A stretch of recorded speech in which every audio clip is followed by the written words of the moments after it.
This week, I wanted to talk about a leaf that I've just pulled off the tree that is in my office. So, when I had my book launch, we got this tree at the venue. It's a tree, for those who are watching, you can see it, it's in the background. It's like a Christmas tree without any leaves, so it's just the branches. I thought it was going to be much bigger than it was. It turned up and it was like, I don't know how many feet high it is. It's probably about 3.5 foot. And I don't know, in my head, I thought it was going to be like 8 foot. So it was a bit of a shock when I opened it. Anyway, so we had this tree at the event and it was lovely because my friend Sharon cut out some leaf shapes on card and then put string on them so that people could write messages and leave them on the tree. And it was really lovely. And I've kept this tree around in my living room and now it's in my office. And every now and again, I just pick a leaf off the tree. And I thought I'll just pick a leaf randomly today and talk about that on the podcast. And also, I had another little post it note from a conversation that I had with some of my members last week, which is why not me? And I'm going to talk about that in a second. So, happy birthday, Michelle. My takeaway is to feel my vision and not just visualize it. Congratulations on your book success. So, I love this. I'm going to talk about this today about feeling your vision and not just seeing it. And this ties in with this random post it note that was on my desk as I pulled this leaf off that says, why not me? Because in our membership last week, Chris Gonzalez Aiden and a few other people were talking about how we can see a future vision, but sometimes don't believe it's for us. Sometimes we don't believe that that's for me. Okay, someone else could make 1 million, or someone else could have a solo show, or someone else could be featured in a magazine, but I can't really see that happening for me. And this is all tied in together, actually, which is really nice. And so Chris was saying his mantra now is, why not me? And that question can go in two different directions, can't it? So when you're imagining a future, and I do the same right now. I'm thinking about next year, 2025, what I want to do, what are my goals. And I'm looking at some of the financial goals. There was a financial goal that I hit, which I thought I was going to hit, and I'm not going to. And I will say that I've got nearly over halfway, which is amazing. But there's still a gap. And I'm thinking, why? And a lot of it I know is because I hold myself back. And there is a part of me that has been thinking about this week, that although I have this big vision and I have these big goals, there's a big part of me that sabotages it because of my past and because of the beliefs that I hold internally that I don't bring to the surface and admit as often as I maybe should. And I think a lot of it is tied in with this is, why not me? And going to Chris's question of why not me, we could look at all the reasons why not me. And that's what we tend to do sometimes. So if we've got a vision, we can, without realizing it or not, we can start to sabotage it by coming up with the reasons why not me. um, in a negative way. Why not me? Because I'm not good enough, because I don't know enough, because I'm not professional enough, because I have moments where I don't like to work and I go into my shell and I hide from the world and I'm not consistent. And because there's a big part of me that still feels inferior because I wasn't educated and I didn't go to school, and these are all mine now, and it's crazy because we are holding on to them in some respects and they are governing our future without us realizing. And actually, if we go back to that question, but why not me? It's the way you can say it too. But why not me? And because other people are doing it, so why not you? In a positive way.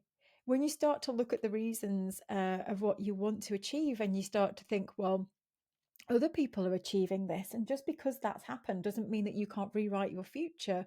And it doesn't mean that if you're not consistent and you like to go and hide in your shell, that you can't run a business, or you can't get your art into the world, or you can't have a solo show because you don't like talking to people.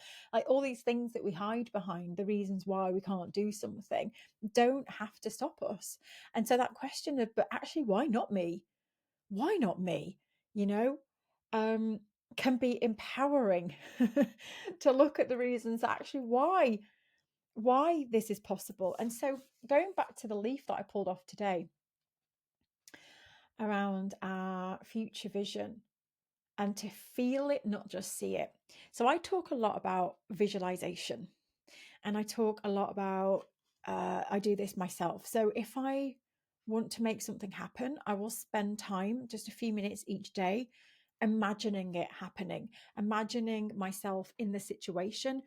And I almost play a movie in my mind's eye too, of me in the situation. I'm laughing. It's everything. I'm always laughing when I'm visualizing. And I kind of imagine what's going to be happening. And so for me, to put this into context, I've just set a financial goal for next year. And rather than just think about the money, I'm thinking about what that money will bring. And I'm thinking about the money that I'm going to donate to charity. And I'm actually imagining that money going to the charity and them thanking me for it, and me feeling really good about giving back. And that's what I'm visualizing. And then also, I'm visualizing my children going to Mindvalley University, which is something I've always wanted to do, and I'm visualizing that. And so, I'm visualizing these parts of what make up that money goal, and I'm imagining United Art Space and the amazing work we're doing, and the team that we have, and my life and where I live. And so that's part of like seeing the future. But then another step is really feeling it. So, and this is powerful stuff, because the more you can attach emotion to things, the more you raise that, it's that vibrational energy, and it's a real thing. You can feel it, can't you, when you get excited about something, or when things are starting to happen and they're going your way, you feel it. And that's what this is about. When you are imagining your future, it's not just about seeing it or writing it down like, this is what I want. It's about feeling it. And how's it going to feel when that happens? And how excited you feel about that now. And feelings are important. They're a good indicator of what's really going on internally. And so if I'm creating a future vision that's big, and then I start to feel the negatives of why not me, like, oh, I can't do that because I'm not talented enough, I didn't go to school, I didn't get my qualifications, I'm not professional compared to this person over here, I'm not, all of that story. Well, that doesn't feel good, does it? Whereas when you start to visualize the future, and you start to feel the power that's going to come from when you hit that goal, and the feeling that you're going to feel when you give that money to that charity, and how it's going to feel when I see my children in Mindvalley and their brains are expanding, and I will create a memory that will stay with them forever. Like, that is what's going to feel amazing about hitting that goal. How it feels to be able to walk into a store and buy clothing for my children that isn't secondhand, and I've got no problem with buying secondhand. I get a kick out of it, by the way. I love secondhand clothing. And I always will. Doesn't matter how much money I earn. But there's a kick sometimes of just being able to walk into a shop and buy something that we need, without having to worry about that. And then again, is that feeling, tapping into the feeling of that, the feeling, the contentment, the reassurance of, oh, if a bill comes through my door, that it's okay, I've got this, rather than freaking out and panicking like, so. And it's all about the feeling. And so I love that takeaway from Jude. Thank you so much. So at the book launch event, we were talking about that, to feel your vision, not just to visualize it. And when you do that, you will start to feel better. You will start to notice what feels good and what doesn't, and whether you're on the right path. You will also start to rev the engine. So you'll start to light the passion and the determination to move towards things, the excitement that you hold inside of you, the feeling, and that will give you more scope to go towards your vision when you're feeling it as well as seeing it. So there we go, my friends. Go feel. Go and feel that vision. And you might say to me, well, I don't have a vision. We'll talk about that soon. I'm coming up soon to host some planning events. We always have our event in January. And I'm not sure what we're doing for it yet, which is why I haven't announced it. But we will be doing something in January that is about planning. And it's usually our best year yet. Which we will do in some capacity, but I've realized over the years it's become this like big, enormous thing. It's huge. So I'm going to kind of like pull it back a little bit this year just so that you can get the best out of it without having to do so much. So yeah, that'll be coming soon. So keep a lookout for that. And just have a wonderful week, my friends. Just have a wonderful, wonderful week.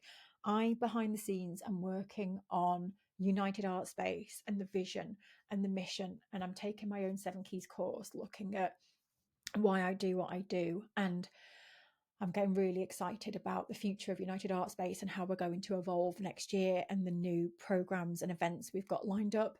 So I'll share more about that very soon, but it's all exciting stuff. Okay, take care, my friends. Goodbye.